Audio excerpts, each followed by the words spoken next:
ধর্মীয় জ্ঞানের দুটি স্তর, একটি হলো নিম্নমানের স্তর আর একটি হলো ঊর্ধ্বতম স্তর। ধর্মীয় জ্ঞান নিম্নতম স্তর, সেটি হলো ফরজে আইন। প্রত্যেক মুসলমান নরনারীর উপর ধর্মীয় জ্ঞানের প্রাথমিক অবস্থা শিক্ষা করা ফরজ।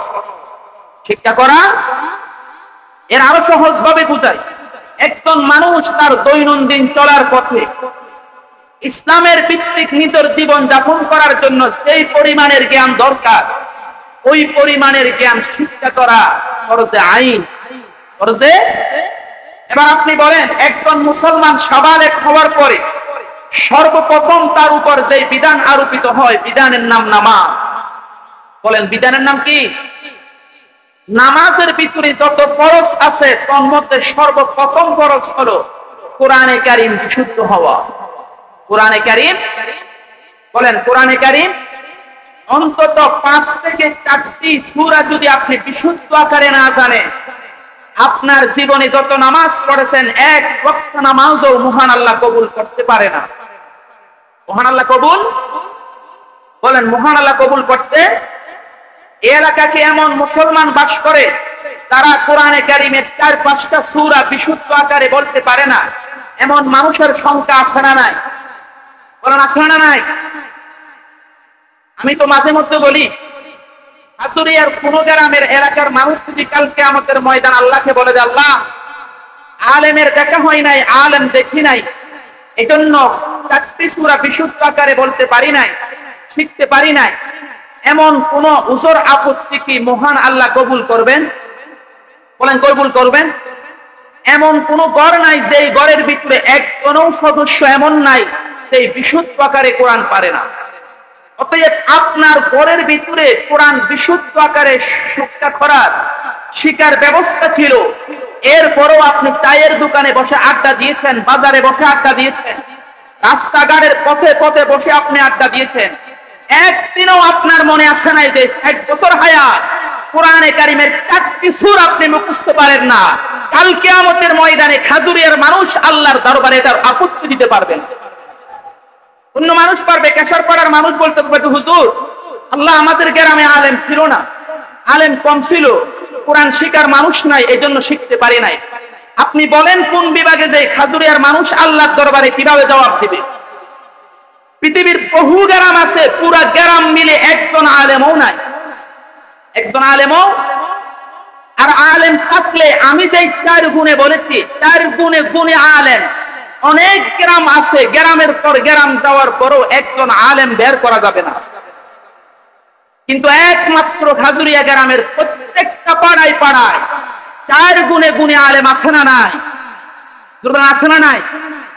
আপনাদের পূর্ব পাড়ায় কত, আমি নাম বলে আমাদের মুহাদ্দিস সাহেব, ওই পূর্ব পাড়ার মুজাম্মেল সাহেব, রবু মিয়ার ছেলে, আমাদের ফয়জুল্লাহ সাহেব, একদম কাছের বাড়িতে আমাদের শহীদুল্লাহ সাহেব, আরো কত আলেম আছে তারা 4 গুণে গুণী। একমাত্র গুণের কারণ হলো দ্বীনি শিক্ষা প্রতিষ্ঠান, মাদ্রাসা। বলেন কি? খাজুরিয়া গ্রামে যে প্রত্যেক পাড়ায় পাড়ায়, প্রত্যেক ঘরে ঘরে আলেম, এর একমাত্র কারণ হলো মাদ্রাসা। একমাত্র কারণ কি? খাজুরিয়া গ্রামের চাইতে বড় লোক মানুষ আশপাশের গ্রাম আছে না নাই? বলেন আছে না নাই? কিন্তু আলেম কি আছে? আলেম নাই। সম্মানিত উপস্থিতি, আমি আপনাদের সামনে যে কোরআনে কারীমের আয়াত তেলাওয়াত করেছি, মহান আল্লাহ পাক রব্বুল আলামিন বলেন, জিহাদের চাইতে আরো দামি হলো দ্বীনের শিক্ষা অর্জন করা। দ্বীনের শিক্ষা। আল্লাহ পাক রব্বুল আলামিন বলেন, তামাম দুনিয়ার মানুষ শুনে নাও, জিহাদ যখন স্বাভাবিক অবস্থায় থাকবে, সকল মানুষেরা একসাথে জিহাদের জন্য বের হয়ে যায় না। কিছু মানুষ নবীর কাছে থাকবা, কিছু মানুষ নবীর দরবারে থাকবা। নবীর কাছে থেকে তোমরা দ্বীন অর্জন করবা, ইসলামের জ্ঞান অর্জন করবা। শরীয়তের বিধান প্রাথমিক অবস্থায় তোমাদেরকে অর্জন করতে হবে, শরীয়তের জ্ঞানের পরবর্তী অবস্থাও তোমাদেরকে অর্জন করতে হবে। নবী বলেন, স্বয়ং আল্লাহ বলেছেন যে সব মানুষেরা জিহাদের জন্য চলে যায় না। যদি জিহাদ ফরজে আইন না হয়, কিফায়া হয়, কিছু জিহাদের জন্য যাবা। মোটামুটি একটি দল নবীর কাছে থেকে তোমরা দ্বীনের শিক্ষা গ্রহণ করবা, ধর্মীয় শিক্ষা গ্রহণ করবা। দ্বীনের শিক্ষা গ্রহণ করা ফরজে আইন, প্রাথমিক অবস্থায় সর্বোচ্চ ফরজে আইন, ফরজে কিফায়া, তার গুণে গুণে হওয়া। সম্মানিত উপস্থিতি, এই আয়াত থেকে আল্লাহ পাক রব্বুল আলামিন বলেন, এ দুনিয়ার মানুষ জিহাদের চাইতে আল্লাহর কাছে আরো দামি হলো শরীয়তের জ্ঞান অর্জন করা। শরীয়তের জ্ঞান, বিশ্বনবী জনাব রাসূলুল্লাহ বলেন, কাল কিয়ামতের ময়দানে আল্লাহ পাক রব্বুল আলামিন আলেমের কলমের কালিও ওজন করবে, শহীদের রক্তের পোড়া ওজন করবে। আল্লাহ পাক রব্বুল আলামিনের নবী বলেন, কাল কিয়ামতের ময়দানে শহীদের রক্তের পোড়ার চাইতে আলেমের কলমের কালি আল্লাহর কাছে বেশি দাম হয়ে যাবে। আল্লাহর নবী বলেন, ইউজানু ইয়াউমাল কিয়ামাতি মিদাদুল উলামা ওয়া দামুশ শুহাদা। বিশ্ববিখ্যাত ইমাম আল্লামা যাহাবী রাহমাতুল্লাহ আলাইহি বলেন, কাল কিয়ামতের ময়দানে মহান আল্লাহ যখন শহীদের রক্তের পোড়াও পাল্লাই দিবেন, একজন আলেমের কলমের কালিও আল্লাহ পাক পাল্লাই দিবেন। আল্লাহ পাক রব্বুল আলামিন বলেন, কালিমার আলেমের কালিমার কলম আল্লাহর দামে অনেক দামি হয়ে যাবে। এজন্য খাজুরিয়ার মানুষ অনেক জন্য পাড়ায় পাড়ায় আলেম, এক ঘরের ভিতরে কয়েকজন তাওরাত হাদিস পাশ আলেম, একই ঘরের ভিতরে কয়েকজন আলেম। এমন কোন সন্তান খাজুরিয়া গ্রামের ভিতরে নাই যার সূরাতুল ফাতিহা বিশুদ্ধ আকারে মুখস্থ নাই। একমাত্র মাদ্রাসার বদৌলত। বলেন কার বদৌলত? কিন্তু দেখা যাচ্ছে কিছু মুরব্বী এখন দিন দিন মাদ্রাসার প্রতি অনীহা, ধর্মীয় জ্ঞানের প্রতি মানুষের অনীহা দেখা যাচ্ছে। আসেন, আজকে 2024-এর 7 তারিখ, আগামীকাল 1 জানুয়ারি, আগামীকাল 1 জানুয়ারি মাস শুরু হতে যাচ্ছে। এই মাসগুলার ভিতরে মানুষেরা নিজেদের সন্তানগুলাকে কোন শিক্ষায় শিক্ষিত করবে আপনাকে ঠিক করতে হবে। ধর্মীয় শিক্ষায় আপনার ছেলেকে আপনি শিক্ষিত করবেন কিনা, না জাগতিক বিদ্যার মাধ্যমে আপনার ছেলেকে আপনি শিক্ষিত করবেন। আমি আজকে আপনাদের সামনে বলছি, ধর্মীয় জ্ঞান মহান আল্লাহর কাছে সবচেয়ে দামি। এমনকি যত ইবাদত আছে তার সবচেয়ে দামি হলো ধর্মীয় শিক্ষা। এজন্য তো আল্লাহর নবী বলেছেন যে একজন আলেম শয়তানের জন্য 100 আবেদের চাইতে আরো বেশি কঠিন। বিশ্বনবী জনাব রাসূলুল্লাহ বলেন, ফাকিহুন ওয়াহিদুন আশাদ্দু আলা শাইতানি মিন আলফি আবিদ। একজন আলেম 100 আবেদ, কোরআনের জ্ঞান নাই, হাদিসের ইলম নাই, ইবাদত করেন, 5 ওয়াক্ত নামাজ পড়ে কিন্তু ইবাদত করে। বিশ্বনবী বলেন, একজন আবেদের চাইতে 100 আবেদের চাইতে আল্লাহর কাছে একজন আলেমের দাম বেশি। 100 জন আবেদ কোরআনের জ্ঞান শিখে নাই, ইবাদত করে, সব কিছু ঠিক আছে, কিন্তু একজন আলেম শয়তানের জন্য 100 আবেদের চাইতে আরো বেশি, আরো বেশি কঠিন। মুহাদ্দিসিনে কেরামের অনেক কারণ লিখছেন যে আলেমের দাম এত বেশি কেন। আমারও তো মনে প্রশ্ন হয়, এত দাম বেশি কেন? মুহাদ্দিসিনে কেরাম ব্যাখ্যায় বলেন যে আলেমের দাম যে 100 আবেদের চাইতে বেশি, মৌলিকভাবে 3 কারণ। বলেন মৌলিকভাবে কয় কারণ? একজন আলেম সর্বদা ফরজ এবং ফরজে কিফায়ার কাজে ব্যস্ত। একজন আলেম 5 ওয়াক্ত নামাজ পড়েছে, এরপরে নুরানি খানায় গিয়ে বলেছেন যে বলো আলিফ বা তা সা। তার পুরা জীবনের কাজটা ফরজ বা ফরজে কিফায়া, ফরজ বা ফরজে কিফায়া। আর একজন আবেদ ফরজ বা নফলের সাথে জড়িত। ফরজ 5 ওয়াক্ত নামাজের পরে আবেদে যত কাজ করে সব কাজ নফল। সব কাজ কি? মুহাদ্দিসিনে কেরাম বলেন যে 1 কোটি নফলের চাইতে আল্লাহর কাছে একটা ফরজের দাম বেশি। একটা ফরজের কি? আলেম 24 ঘন্টা ফরজ এবং ফরজে কিফায়ার কাজে ব্যস্ত। এজন্য আল্লাহর নবী বলেন যে আলেমের দাম 100 আবেদের চাইতে বেশি। 100 আবেদের চাইতে 1 নাম্বার কারণ। নাম্বার 2, আলেম জেনে বুঝে অন্তরের গভীর থেকে বুঝে বুঝে আমল করছে। বুঝে বুঝে, আমি তো আমল করছি জেনার মাধ্যমে, শুনে শুনে আমল করতেছি। যে আলেম সে কোরআন বুঝে, হাদিস বুঝে, পূর্ণ একই বিশ্বাস রেখে সে আমল করতেছে, এই জন্য তার দাম বেশি। তার দাম। 3 নাম্বার, আলেম সর্বদা এমন কাজ করে সেই কাজে সেও উপকৃত হয়, দুনিয়ার মানুষ সবাই উপকৃত। একজন আলেম একজনকে শিক্ষা দিয়েছেন, সে আরেকজনকে শিক্ষা দিবেন, আরেকজনকে শিক্ষা দিবেন, এভাবেই তার এলমের মাধ্যমে দুনিয়ার মানুষরা শিক্ষা করবে। আর আমি ইবাদতকার, আমি শুধু নিজেই নামাজ পড়লাম, আমার নামাজের মাধ্যমে আমার এই উপকার, দুনিয়ার কারো উপকার নাই। কারো কি নাই উপকার? এজন্য বিশ্বনবী বলেছেন যে ফাতিহুন ওয়াহিদুন আশাদ্দু আলা শাইতানি মিন আলফি আবিদিন। একজন আলেম মর্যাদা 100 আবেদের চাইতে আরো বেশি। বিশ্বনবী জনাব রাসূলুল্লাহ বলেন একজন মুমিন আবেদ আরেকজন মুমিন আলেমের দাম আল্লাহর দরবারে 70 দারজাতান, 70 গুণ বেশি। কয় গুণ? 70 গুণ। আমি আবেদ শুধু ইবাদত করতেছি, আরেকজন আলেম ইলম শিখতেছে, তার গুণ আল্লাহর দরবারে আবেদের চাইতে 70 গুণ বেশি। 70 দারজাতান, 70 গুণ বেশি।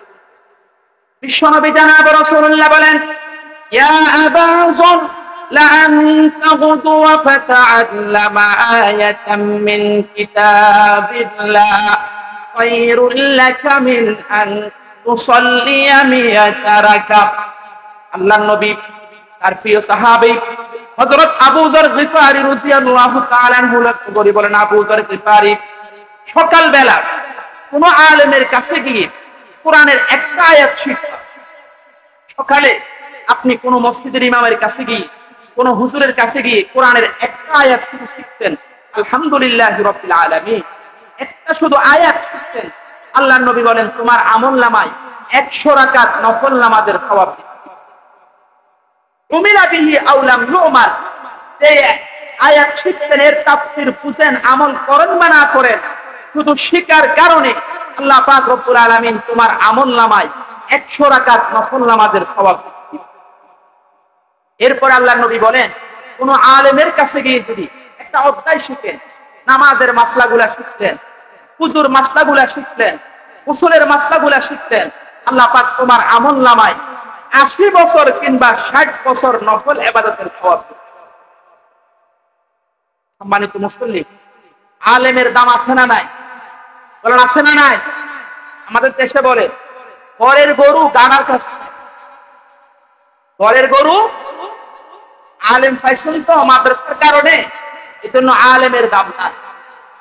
বিশ্বনবী জনাব রাসূলুল্লাহ বলেন কাল কিয়ামতের ময়দানে মহান আল্লাহ পাক রব্বুল আলামিন तमाम দুনিয়ার মানুষদেরকে উঠাবেন। উঠানোর পরে যারা আবেদ, শুধু ইবাদত করেছে, নামাজ পড়েছে, রোজা রেখেছে, যতটুকু আমল করে সব আমল করেছে, আলেম ছিল না, আল্লাহ তাকে বলবেন উদখুলিল জান্নাত, তুমি জান্নাতে চলে যাও, তুমি ইবাদত করছো, তুমি জান্নাতে চলে যাও। আর যে আলেম, আলেমকে বলবে কিফ, দাঁড়িয়ে থাকো, হাত্তা তাশফা লিন-নাস, তুমি তোমার গ্রামের মানুষের জন্য সুপারিশ করো, তোমার সুপারিশের মাধ্যমে আমি আল্লাহ পাক রব্বুল আলামিন বহু জাহান্নামীকে জান্নাত নিয়ে দেব। বিশ্বনবী জনাব রাসূলুল্লাহ বলেন কাল কিয়ামতের ময়দানে মহান আল্লাহ পাক রব্বুল আলামিন আলেমদেরকে উঠাবেন। কিয়ামতের ময়দানে तमाम দুনিয়ার মানুষদেরকে যখন উঠাবেন, সেখানে আল্লাহ আলেমদেরকে উঠাবেন। উঠানোর পরে আল্লাহ পাক মুমাইয়িজুল উলামা, আলেমদেরকে আল্লাহ পাক আলাদা করে ফেলবেন। মুমাইয়িজুল উলামা বলবেন এই আলেম সম্প্রদায় তোমরা আলাদা হয়ে যাও। এরপর আল্লাহ নিজে বলবেন ইন্নী লাম আযা ইলমি ফীকুম লিউআযিবাকুম, এই আলেম তোমার ভিতরে কোরআন সুন্নাহর জ্ঞান আমি এই জন্য রাখি নাই যে তোমাকে জাহান্নামে দেব, চাও তোমার সব গুনাহ মাফ করে তোমাকে জান্নাতে দিয়ে দেব। আরো জোরে বলেন। এবার আপনার মনে প্রশ্ন, আরেকজন মানুষের মনে প্রশ্ন, আমরা কি দোষ করলাম? তার তো গুনাহ ছিল, এই আলেম তো গুনাহ করেছে, আমি দুনিয়ার মধ্যে দেখেছি, আল্লাহ তাকে কেন কোনো শাস্তি না দিয়ে জান্নাতের ভিতরে দিয়ে দিলেন? হাদিসের শেষ অংশে আল্লাহর নবী বলেন, স্বয়ং আল্লাহ বলবেন ওয়ালা উবালি, আমি কাউকে পরোয়া করি না, আলেম গুনাহ করেছে, তার গুনাহগুলা মাফ করে আমি তাকে জান্নাতে দিয়ে দিলাম। আলেম গুনাহ করেছে বটে, সেই গুনার পরও আমি আল্লাহ পাক রব্বুল আলামিন তার গুনাহ মাফ করে তাকে জান্নাতে দিয়ে দিলাম। তাকে জান্নাতে বিশ্বনবী জনাব রাসূলুল্লাহ বলেন, কাল কিয়ামতের ময়দানে 3 ধরনের মানুষ সুপারিশ করবে। কয় ধরনের? আল আম্বিয়া ওয়াল উলামা ওয়াশ শুহাদা। নবীরা কাল কিয়ামতের ময়দানে বিভিন্ন উম্মতের জন্য সুপারিশ করবে, 1 নাম্বার। নাম্বার 2, উলামায়ে কেরাম সুপারিশ করবেন বিভিন্ন মানুষের কারণে, মানুষের জন্য। 3 নাম্বার ওয়াশ শুহাদা, যারা শহীদগণ তারাও মানুষের জন্য সুপারিশ করবেন। হাদিসের ব্যাখ্যায় বুল্লাহ আলী কাই রহমাতুল্লাহ আলাইহি বলেন, মহান আল্লাহ পাক রব্বুল আলামিন হাদিসের ভিতরে শহীদদের চাইতে বেশি মর্যাদা দিয়েছেন আলেমদেরকে। শহীদদের কথা আল্লাহর নবী 3 নম্বরে বলেছেন, আলেমদের কথা আল্লাহর নবী 2 নম্বরে বলেছেন যে কিয়ামতের ময়দানে আলেমরাও কাল কিয়ামতের ময়দানে তার আপনজনের জন্য, মানুষের জন্য সুপারিশ করে তাকে জান্নাতে নিয়ে যাবে। সম্মানিত উপস্থিতি, আমরা প্রত্যেকেই আমাদের সন্তানগুলাকে আলেম বানানোর দরকার আছে না নাই? বলেন আছে না নাই? ধর্মীয় শিক্ষা বাদ দিয়ে ধার্মিক হওয়া যায় না। জোরে বলেন, ধার্মিক হওয়া। আপনি যতই বলেন আমি ধার্মিক ধার্মিক, ধর্মীয় শিক্ষা বাদ দিয়ে কখনো ধার্মিক হওয়া যায় না। ধর্মীয় শিক্ষা ছাড়া ধর্মের বউ আপনি বুঝেন না। এজন্য আসুন আমরা প্রত্যেকেই শরীয়তের জ্ঞানের সর্বোচ্চ স্তর আমাদের গ্রামের ভিতরে বিজ্ঞ আলেম যেন থাকে, এর ব্যবস্থা করার দরকার আছে না নাই? এই আলেমরা যারাদের নাম বলছি, তারা আজ থেকে 20 বছর পরে, 30 বছর পরে তারা আর থাকবে না। তারা আর আমাদের ভবিষ্যৎ প্রজন্মের আলেম হওয়ার দরকার আছে না নাই? এজন্য আল্লাহর নবী বলেছেন, আলেম দুনিয়া থেকে বিদায় হয়ে যাওয়া কিয়ামতের আলামত। কিয়ামতের স্বয়ং আল্লাহর নবী বলেন, ইন্নাল্লাহা লা ইয়াকবিজুল ইলমা ইনতাযা'আন ইয়ানতাযি'ুহু ওয়ালাকিন ইয়াকবিজুল ইলমা বিকবজিল উলামা। নবী বলেন, এই দুনিয়া থেকে আল্লাহ পাক রব্বুল আলামিন জ্ঞানকে এমনি উঠাইয়ে নিয়ে যাবেন না। আলেমকে দুনিয়া থেকে উঠাইয়ে নিয়ে যাওয়ার মাধ্যমে জ্ঞানকে আল্লাহ পাক উঠাইয়ে নিয়ে যাবেন। আল্লাহর নবী বলেন, এমন এক সময় আসবে পুরা গ্রাম মিলি কোনো আলেম থাকবে না, পুরা শহর মিলি কোনো আলেম থাকবে না। তখন মানুষেরা মূর্খদেরকে ফতোয়া জিজ্ঞেস করবে, সেই নিজেও গুমরাহ হবে, দুনিয়ার মানুষদেরকেও গুমরাহ করবে। আলেম থাকবে না। 2020 সালে কত আলেম চলে গেল। বিশ্ববরণ্য আলেম আল্লামা মাহমুদ শফি দুনিয়া থেকে বিদায় নিয়েছেন। নূর হোসেন কাসেমি দুনিয়া থেকে বিদায় নিয়েছেন। জুবাইর আহমদ আনসারী দুনিয়া থেকে বিদায় নিয়েছেন। আপনাদের গ্রামের মুরব্বী হুজুর ইব্রাহিম সাহেব দুনিয়া থেকে বিদায় নিয়েছেন। আর কোনোদিন ইব্রাহিম সাহেবকে আপনারা দেখবেন না। আব্দুল মজিদ সাহেব দুনিয়া থেকে বিদায় নিয়েছেন, আর কোনোদিন দেখবেন না। আব্দুল বারী সাহেব দুনিয়া থেকে বিদায় নিয়েছেন, আর কোনোদিন আব্দুল বারী উঠবে না। আমি আপনি যদি আমার ছেলেগুলাকে যদি দ্বীনি মাদ্রাসায় না দিই, তাহলে ভবিষ্যৎ জীবন আমার অন্ধকার এলাকার ভিতরে অন্ধকার আসবে। এজন্য আল্লাহর নবী বলেছেন, কোরআন সুন্নাহর জ্ঞান এমনি উঠে যাবে না। আলেম কি দুনিয়া থেকে নেওয়ার মাধ্যমে আল্লাহ পাক রব্বুল আলামিন তামাম দুনিয়াকে খালি করে দিবেন। যেদিন দুনিয়ার ভিতরে আলেম থাকবে না, সেদিন অপেক্ষা করো, কিয়ামত অতি সন্নিকটে। অতি কি সন্নিকটে। এজন্য আল্লাহর নবী বলেছেন, আলেমের দাম কেমন? বিশ্বনবী জনাব রাসূলুল্লাহ বলেন, ইন্নাল মালাইকাতা লা তাযাউ আজনিহাতাহা রিযান লিতালিবিল ইলমি। হে বাবার, আপনি শুনে আনন্দিত হবেন, আপনার সন্তান যে নুরানি মাদ্রাসায় যায়, বক্তব্যে যায়, আপনার সন্তানের পথের ভিতরে ফেরেশতারা আপনার সন্তানকে সম্মান করে। আল্লাহর নবী বলেন, লা তাযাউল মালাইকা। বিশ্ববিখ্যাত ইমাম আল্লামা মুল্লা আলী কাই রহমাতুল্লাহ আলাইহি মেরখাতে লেখেন, ফেরেশতারা এভাবে হাঁটে, ডানাগুলা এভাবে দিয়ে হাঁটে। যখন দেখে কোন নুরানি ছাত্র যাচ্ছে মাদ্রাসায়, সাথে সাথে ফেরেশতা তার ডানা এভাবে গুছাইয়ে, তার ডানা গুছাইয়ে, ওয়া ইন্নাল মালাইকাতা লা তাযাউ আজনিহাতাহা রিযান লিতালিবিল ইলমি। একজন মাদ্রাসার ছাত্রের জন্য আসমানের ফেরেশতারা পর্যন্ত ডানা গুছাইয়ে এনে। বিশ্বনবী জনাব রাসূলুল্লাহ বলেন, কোন ছাত্র যখন আপনি মক্তবে দিলেন, এই যে নতুন মাদ্রাসায় আপনার মেয়েকে দিলেন, ছেলেকে দিলেন, বিভিন্ন মাদ্রাসাগুলার আপনার মেয়েকে দিলেন, ছেলেকে দিলেন, সকালবেলা আপনার মেয়ে মাদ্রাসায় যায়, যত কদম দিয়ে মাদ্রাসা যায়, প্রতি কদমের বদৌলতে জান্নাতের ভিতরে বিশাল একটা ঘর তার জন্য বানিয়ে দেন। আল্লাহ নবী বলেন, মা মিন মুতাআল্লিমিন ইয়াখতালিফু ইলা বাবি আলিমিন ইল্লা কাতাবাল্লাহু লাহু বিকুল্লি কদামিন মাদিনাতান সানা। আপনার মেয়েটা, আপনার ছেলেটা সকালবেলা যখন মাদ্রাসায় যায়, আপনার বাড়ি থেকে যত দূর মাদ্রাসা, যত কদম দিয়ে সেই যায়, প্রত্যেক কদমে তার জন্য জান্নাতে একটি বাড়ি নির্মাণ হয়। বিশ্বনবী জান্নাত রাসূলুল্লাহ বলেন, শুধু তা না, ওয়া তাস্তাগফিরু লাহুল মালায়েকা, তার জন্য রহমতের ফেরেশতারা দোয়া করেন, তার জন্য জমিনের মাপ কিছু দোয়া করেন। আল্লাহর নবী বলেন, সকাল সন্ধ্যা ওই আলেমের গুনাহগুলো আল্লাহ পাক মোচন করে দেন। সকাল সন্ধ্যা যত গুনাহ হয় সব গুনাহ মোচন করে দেন। সর্বশেষ আল্লাহর নবী বলেন, ওয়া শাহিদাত লাহুমুল মালায়েকা বিআন্নাহুম উতাকাউল্লাহি মিনান নার। तमाम আসমান জমিনের ফেরেশতারা আলেমদেরকে লক্ষ্য করে বলেন, এই ব্যক্তি আলেম, এজন্য আল্লাহ তাকে জাহান্নাম থেকে মুক্তি দিয়ে জান্নাতে দিয়ে দিলেন। হাদিস শরীফ আল্লাহর নবী বলেন যে গর্তের পিপিলিকা থেকে শুরু করে সমুদ্রের মাছ পর্যন্ত একজন আলেমের জন্য দোয়া করে।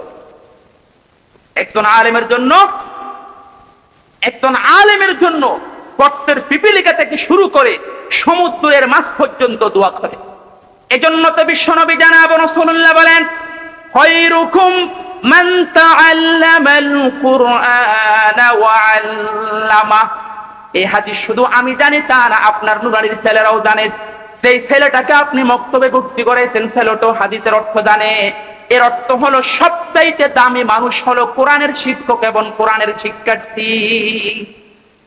এজন্য আপনারাও আমাকে চিনেন, আমিও আপনাদেরকে চিনি। আসুন আমরা এই 2025 সালের নতুন সালে আমি সিদ্ধান্ত গ্রহণ করি যে আমার সন্তানগুলাকে কোথায় দেব। আমার সন্তানগুলাকে, অনেক মানুষ আছে এক করে দুই ভাই, এক ভাই আলেম, এক ভাই মাদ্রাসায় যায়, আরেক ভাই ব্যবসা বাণিজ্য করে। সেই ব্যবসা বাণিজ্য করে সেই মনে করে সে আলেম পড়ে কি করবে, সে আমারে কি করে। আল্লাহর নবীর হাদিস, আল্লাহর নবীর যুগও কানা আখওয়ান ফি আহদিন নবী সাল্লাল্লাহু আলাইহি ওয়াসাল্লাম, দুইজন ভাই ছিলেন, দুই ভাইয়ের ভিতরে এক ভাই আল্লাহর নবীর দরবারে গিয়ে ইলম শিখতেন, মাদ্রাসায় গিয়ে ইলম শিখতেন। আরেক ভাই ব্যবসায়ী ছিলেন। একদিন ব্যবসায়ী ভাই আল্লাহর নবীকে গিয়ে বলেন যে, রাসূল, সে আমার ঘরে কোনো কাজ কাজ করে না, শুধু আপনার দরবারে আসে আর যায়। আল্লাহর নবী বলেন, লাআল্লাল্লাহ তুরযাকু বিহি, হতে পারে তার কারণে তোমাকে রিজিক দেওয়া হবে। এজন্য এই এলাকার ভিতরে যারা দুই ভাই, পাঁচ ভাই, ছয় ভাই আছেন, তাদের এক দুই ভাই মাদ্রাসায় পড়ে, আপনি মনে রাখবেন তার মাদ্রাসার পড়ার কারণে আল্লাহ পাক নবী বলেন তোমাকে রিজিক দেওয়া হয়। তোমার রিজিক তার কারণে, তোমার রিজিক তার কারণে। এজন্য আমি সকলকে বলছি, আলেমরা হলো সবচাইতে মাথার মুকুট, সবচাইতে মাথার। হাদিস শরীফ আল্লাহর নবী বলেন, আল উলামা ইয়াউমাল কিয়ামাতি আলা মানাবির মিন নূর। কাল কিয়ামতের ময়দানে প্রত্যেকটা আলেমের জন্য আল্লাহর দরবারে নূরের মিম্বর হবে, নূরের আসন হবে। আল উলামাউ ইয়াউমাল কিয়ামাতি আলা মানাবির মিন নূরিন। আলেমরা কাল কিয়ামতের ময়দানে নূরের ভিতরে থাকবে, এরকম নতুন নতুন আসন তাদেরকে দিবে। সম্মানিত উপস্থিতি, এজন্য আমি আপনাদেরকে বলেছি যে ধর্মীয় শিক্ষার দুটি স্তর। একটি স্তর হলো সর্বোচ্চ স্তর, সেটি হলো প্রত্যেক গ্রামের ভিতরে 4 গুণে গুণী একজন আলেম অবশ্যই থাকতে হবে, না থাকলে এলাকার সকল মানুষই গুনাহগার। এটি হলো ধর্মীয় শিক্ষার প্রাথমিক সর্বোচ্চ স্তর। আর ধর্মীয় শিক্ষার নিম্নমানের স্তর হলো ফরজে আইন, যা সকলের জন্য শিক্ষা ফরজ। আমিও শিখবো, আপনিও শিখবেন। সকল যুবক ভাইদেরকে শিখতে হবে কোরআন সুন্নাহর সর্বপ্রথম জ্ঞান। আমি তো মনে করি যে হাতুরিয়া গ্রামের মানুষেরা কোরআন একেবারে একেবারে 17টি জুমা মসজিদ। বলেন কয়টি? 17টি জুমা মসজিদ। এর 22টি, তো মেম্বারটা বলে বর্তমান 22টি জুমা মসজিদ, 2টি বড় বড় মাদ্রাসা, নুরানি মাদ্রাসা 4-5টা, 2টি বড় বড় মহিলা মাদ্রাসা। এত আলেম, এত আলেম, এরপরও যদি আপনার কোরআন যদি বিশুদ্ধ না হয়, বাবা আপনি আল্লাহর দরবারে কি জবাব দিবেন? আপনি কি জবাব দিবেন? হে যুবক ভাই, তুমি কি জবাব দিবা? 24 ঘন্টা শুধু দুনিয়ার ফিকিরে ছিলাম, শুধু দুনিয়ায় তুমি কামাই করছো, দুনিয়ার দান্দার ভিতরে ছিলে, আলমের ভিতরে ছিল না। অন্তত কোরআন সুন্নাহটা আপনাকে বিশুদ্ধভাবে শিখতে হবে। নামাজের মাসালাগুলো আপনাকে বিশুদ্ধভাবে শিখতে হবে। নামাজের সূরাগুলো আপনাকে বিশুদ্ধভাবে শিখতে হবে। অন্য এলাকার মানুষ যদি আল্লাহকে বলে পার পায়, এই গ্রামের মানুষ আল্লাহকে বলে বুঝাইতে পারবে না। কারণ আপনার জন্য ব্যবস্থা ছিল, আপনার জন্য কোনো সরব নাই। বাবা সন্তান থেকে এলম শিখবে, সন্তান তার বাবা থেকে এলম শিখবে। যে যাকে পারে তাকে ধরে এলম শিখবে। মসজিদের ইমামকে ধরে আপনি এলম শিখেন, ইমামকে ধরে। আর খাজুরিয়া গ্রাম তো ইমামের দাম নাই। ইমামের কি নাই? বলেন ইমামের কি নাই? বেতন দে 3000, 4000, 5000, 3000, 4000, 5000, দাম নাই তো। আমি বলছি না, বরের গরু গাড়ার ঘাস খায় না, বরের গরু গাড়ার ঘাস খায় না। আলেম যদি বাহির করতে ভাড়া করে আনার দরকার ছিল, তো ওই বুঝতে যে মসজিদের ইমাম সাহেবের কি দাম। মসজিদের ইমামের কাল কিয়ামতের ময়দানে ইমামকে দেখে আপনি আফসোস করবেন, যে ইমামের পিছনে আপনি নামাজ পড়লেন, যে ইমামকে আপনি সম্মান করেন নাই, কাল কিয়ামতের দিন ওই ইমামের সুপারিশের জন্য আপনি দাঁড়িয়ে থাকবেন, ওই ইমামের সুপারিশের জন্য আপনি দাঁড়িয়ে থাকবেন। এই জন্য আমি সকলকে বলছি, বছরের শুরুর সময়, আগামীকাল 1 তারিখ শুরুর সময় সিদ্ধান্ত গ্রহণ করুন। আপনি বাবা হয়ে, মা হয়ে, অভিভাবক হয়ে, বড় ভাই হয়ে আপনার সন্তানকে কোন শিক্ষায় শিক্ষিত করবেন। তবে একটা মতামত রাখবেন যে ধর্মীয় শিক্ষা যদি আপনার সন্তানকে দিতে পারেন, কোরআন সুন্নাহর সঠিক জ্ঞান যদি আপনার সন্তানের ভিতরে দিতে পারেন, অন্তত আপনার সন্তান ধর্মীয় জ্ঞান শিক্ষার পরে কখনো আপনার পিতামাতার অবাধ্য হবে না।